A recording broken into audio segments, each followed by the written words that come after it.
Hi, Stallions. It's Miss Youngferman here.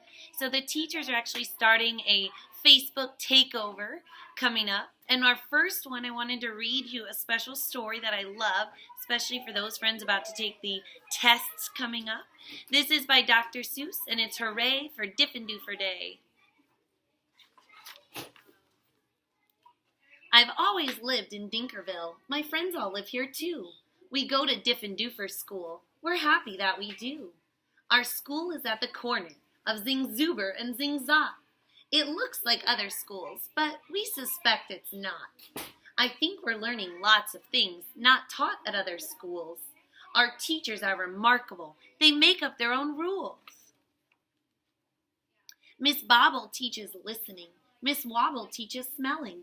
Miss Fribble teaches laughing. Miss Quibble teaches yelling. Miss Twining teaches tying knots in neckerchiefs and noodles, and how to sell chrysanthemums from miniature poodles. Miss Vining teaches all the ways a pigeon can be peppered, and how to put a saddle on a lizard or a leopard. My teacher is Miss Bonkers. She's as bouncy as a flea.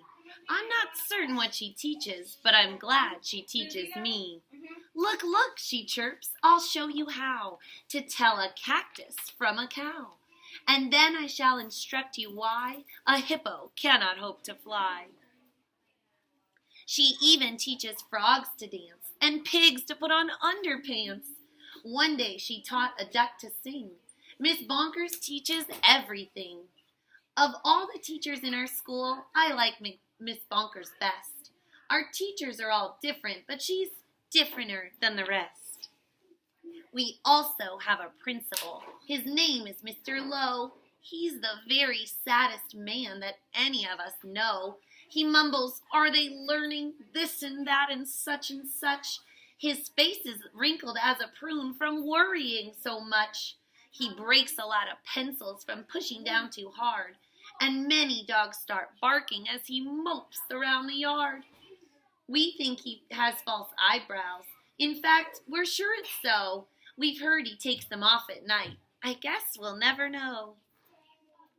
But we know he loves Miss Bonkers. She treats her like a queen. He's always there to watch her when she's on her trampoline. There are many other people who make Diffendoofer run. They're utterly amazing. I love every single one. Our nurse, Miss Clote, knows what to do when we've got sniffles or the flu. One day I had a splinter, so she bandaged me from head to toe. Mr. Plunger, our custodian, has fastened a machine, a super zuper flooper-doo. It keeps the whole school clean. Our music teacher, Mrs. Fox, makes bagpipes out of straws and socks. Our art instructor, Mr. Bees, paints pictures hanging by his knees. In science class with Mr. Katz, we learn to build robotic rats. In gym we watch as Mr. Bear hoists elephants into the air. Miss Loon is our librarian. She hides behind our shelves and often cries out louder while we're reading to ourselves. We have 3 cooks, all named McMunch, who merrily prepare our lunch. They make us hot dogs, beans, and fries, plus things we do not recognize. And as they cook, they sing their song, not too short and not too long. Roast and toast and slice and dice, cooking lunch is oh so nice. We were eating their concoctions, telling jokes and making noise, when Mr. Lowe appeared and hollered, "Attention, girls and boys." He began to fuss and fidget, scratch and mutter, sneeze and cough. He shook his head so hard we thought his eyebrows would come off. He wrung his hands, he cleared his throat, he shed a single tear, then sobbed, "I have something to announce, and that is why I'm here. All schools for miles and miles around must take a special test to see who's learning such and such, to see which school's the best. If our small school does not do well, then it will be torn down, and you will have to go to school in dreary Flobbertown."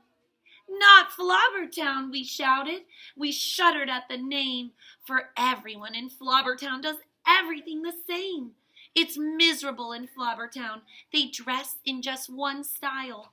They sing one song. They never dance. They march in single file. They do not have a playground. They do not have a park. Their lunches have no taste at all. Their dogs are scared to bark.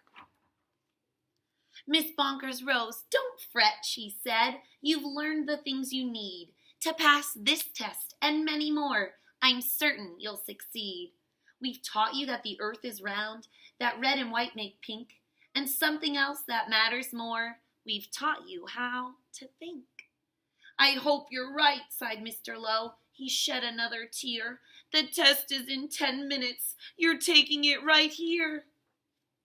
We sat in shock and disbelief. "Oh no," we moaned. "Oh no." We were even more unhappy than unhappy Mr. Lowe. But then the test was handed out. "Yahoo!" we yelled. "Yahoo!" For it was filled with all the things that we all knew we knew. There were questions about noodles, about poodles, frogs, and yelling, about listening and laughing, and chrysanthemums and smelling. There were questions about other things that we had never seen or heard, and yet somehow we answered them, enjoying every word. 1 week later, after recess, Mr. Lowe meandered in. We'd never seen him smile, but now he wore a grin. He soon began to giggle, then his giggle grew by half. And then it really happened. Mr. Lowe began to laugh. "You've saved our school! You've saved our school!" he jubilantly roared. "We got the very highest score!" He wrote it on the board. Miss Bonkers did some cartwheels till her face turned cherry red. She bounded up to Mr. Lowe and kissed him on the head. "Hooray, hooray," she shouted. "I'm so proud I cannot speak." So she did another cartwheel and pecked him on the cheek. "Ahem, ahem," coughed Mr. Lowe. "You all deserve a bow. I thus declare a holiday. It starts exactly now. Because you've done so splendidly in every sort of way, this day forever shall be known as Diffendoofer Day. And furthermore, I promise I won't ever wear a frown. For now I know we'll never go to dreary Flobbertown." Then we held a celebration. There was pizza, milk, and cake. Like everyone, I ate too much and got a bellyache.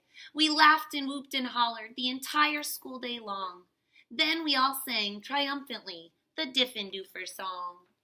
"We love you, Diffendoofer School, we definitely do. There surely is no other school that's anything like you. You're gribulous, you're grobulous. Each day we love you more. You are the school we treasure and unceasingly adore. Oh, finest school in Dinkerville, the only one as well. We love you, Diffendoofer School, much more than we can tell. You are so Diffendooferous, it gives us joy to say, 3 cheers for Diffendoofer School. Hooray, hooray, hooray." So we just wanted to say, we know you guys will all do amazing on all of your tests coming up because it's all things you've already learned. And we've taught you how to think. Good luck, Stallions!